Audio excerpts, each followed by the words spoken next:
से ठंडी हवा चल रही थी। हवा में मिट्टी और सड़े पत्तों की गंध घुली हुई थी। गांव का नाम था नारायणपुर। पुराना गांव, जहां ज्यादातर घर कच्चे थे और हर गली में मिट्टी की खुशबू के साथ एक डर भी घुला रहता था।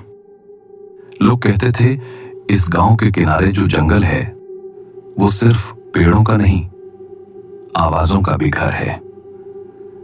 रात में वहां से किसी के चलने, फुसफुसाने, यहां तक कि रोने की आवाजें भी आती थीं।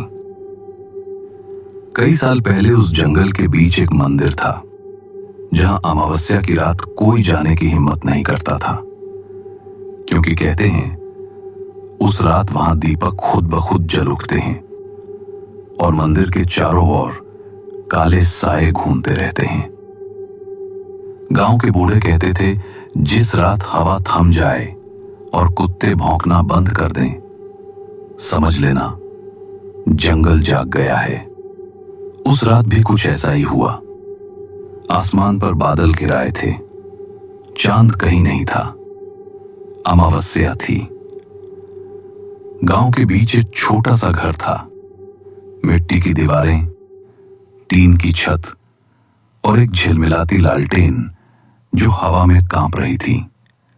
घर के अंदर हरिया बैठा था, उम्र लगभग 55 साल, चेहरे पर झुर्रियां, पर आंखों में अब भी कहानी कहने की चमक थी। उसके सामने 2 बच्चे बैठे थे, सोनू और मुन्ना। दोनों बिस्तर पर बैठे रजाई में दुबके हुए। बाहर हवा तेज हो रही थी, कभी दरवाजा चरमराता, कभी छत की टीन से आवाज आती। हरिया ने लालटेन के पास झुककर बात की धीमी आवाज में कहा, अरे बेटा, डरो मत। आज अमावस्या की रात है ना, तो मैं तुम्हें एक सच्ची बात सुनाता हूँ। एक कहानी, भूतिया जंगल की। बच्चों की आंखें फैल गईं। बाहर बिजली कड़की और लालटेन की लौ जरा तेज झिलमिलाई।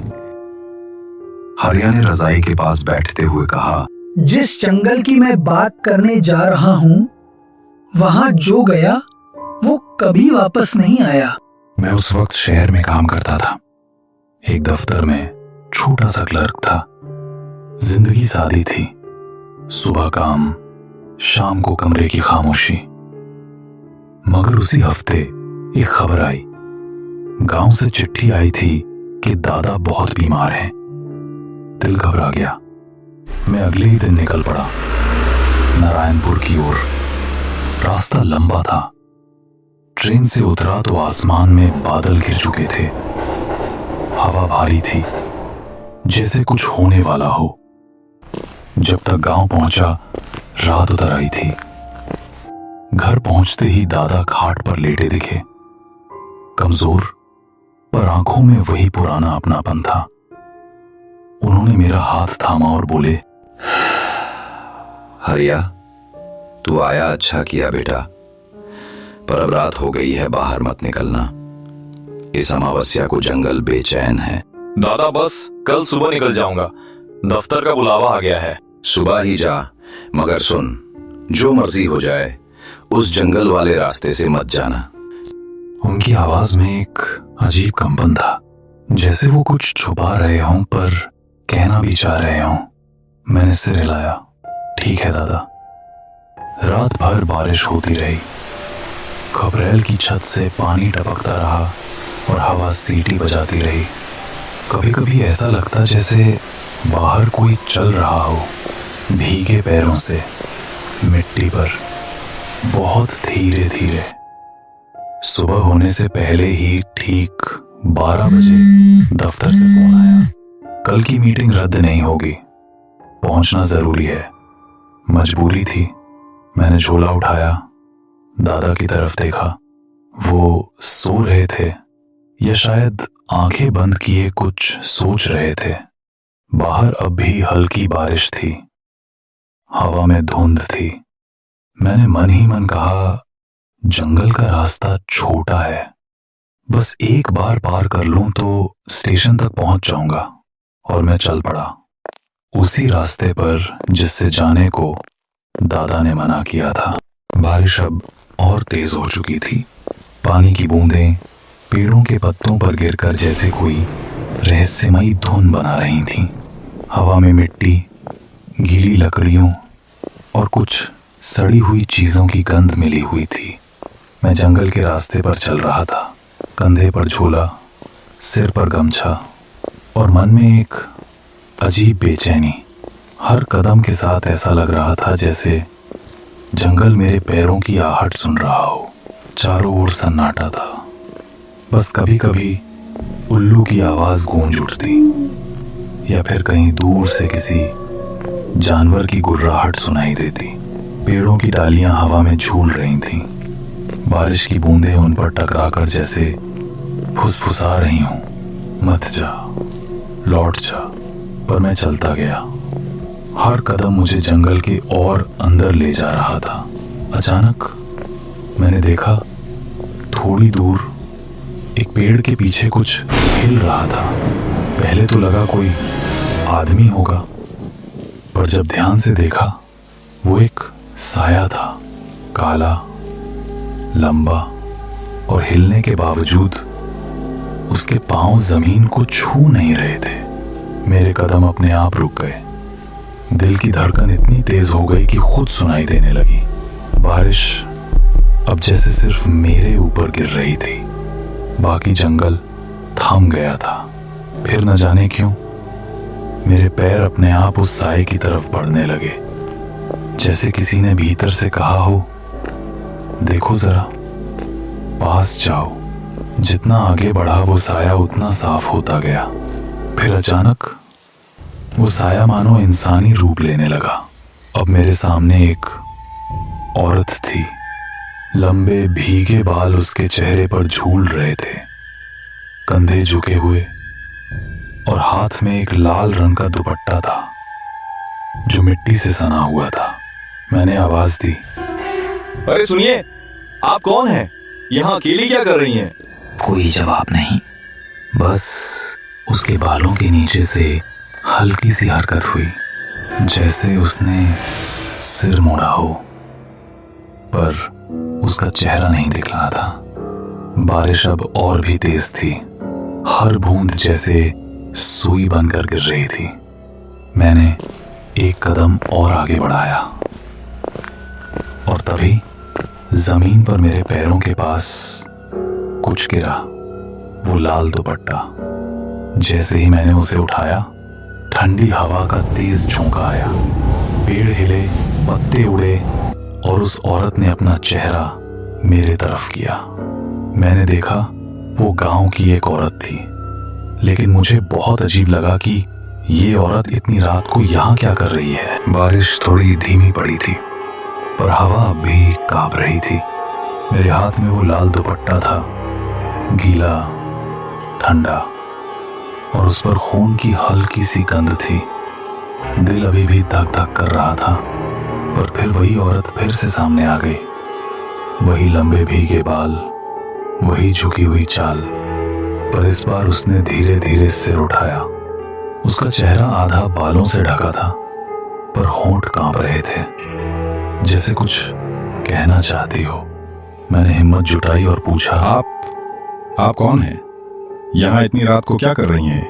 वो कुछ पल चुप रही, फिर धीमी कांपती आवाज में बोली, मैं रास्ता भटक गई थी। उसकी आवाज में कुछ था, डर, थकान और शायद कुछ छुपा हुआ भी।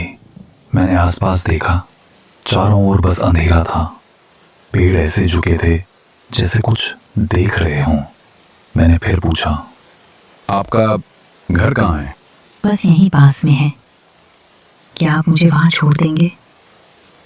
अकेले जाने से डर लग रहा है। उसकी बात सुनकर मैं कुछ पल के लिए हिचकिचाया। दादा की बातें फिर से याद आईं। इस अमावस्या को जंगल बेचैन है, बाहर मत निकलना।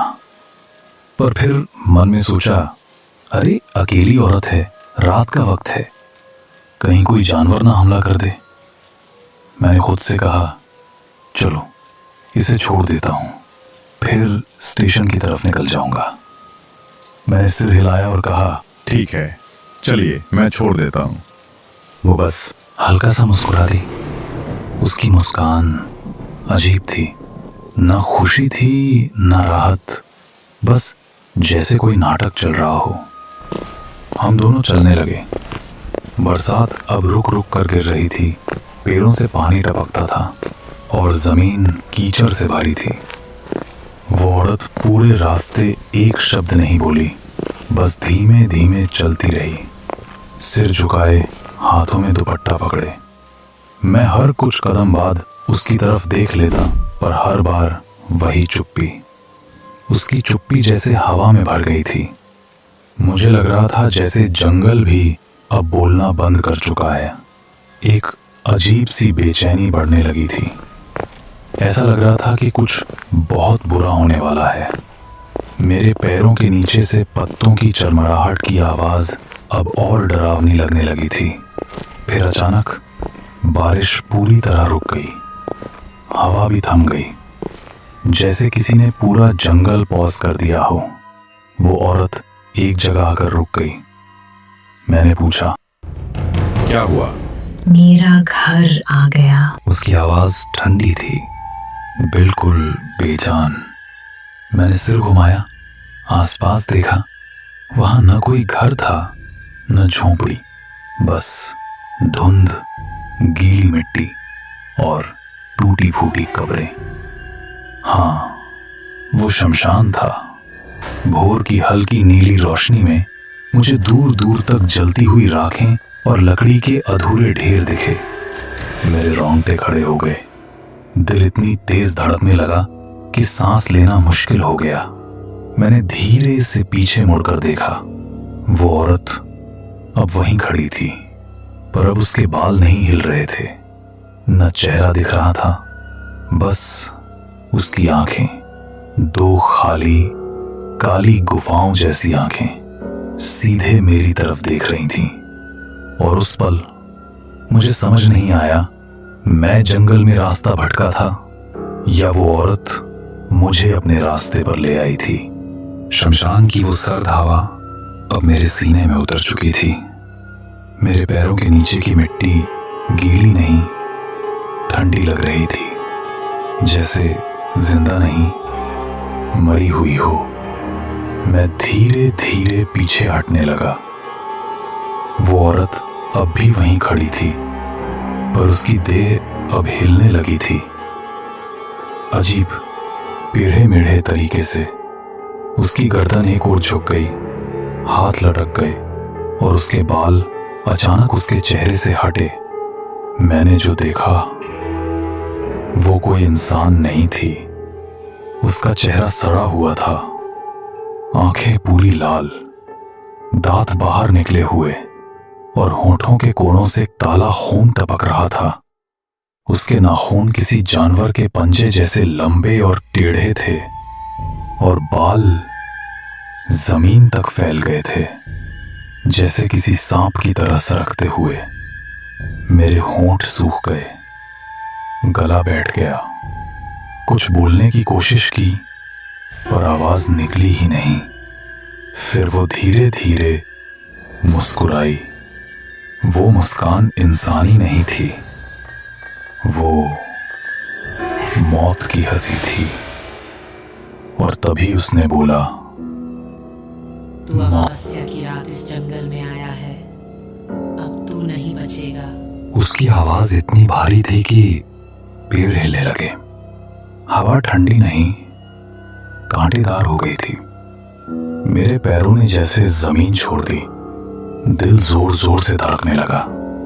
मैंने 2 कदम पीछे हटे ही थे कि वो झपट पड़ी। चीख की आवाज पूरे जंगल में गूंज गई। मैंने पूरी ताकत लगाई और भाग पड़ा। पत्ते उड़ने लगे, पेड़ झूमने लगे, चारों ओर उसकी हंसी गूंज रही थी। भाग हरिया, भाग, लेकिन अब तेरा रास्ता मेरा है। मैंने एक बार भी पीछे मुड़कर नहीं देखा, बस भागता रहा। कीचड़, कांटे, अंधेरा, कुछ भी अब रोक नहीं सकता था। मेरी सांसें टूटने लगीं, पैर कांपने लगे। पर गांव की टिमटिमाती लौ दिखी तो जैसे जान में जान आई। मैं हांफता हुआ गांव पहुंचा। दादा के घर के बाहर पहुंचा ही था कि सब कुछ काला हो गया और मैं वहीं दरवाजे पर गिर पड़ा, बेहोश। सुबह जब आंख खुली, मैं अपने बिस्तर पर था। खिड़की से सूरज की रोशनी अंदर आ रही थी और सामने दादा बैठे थे।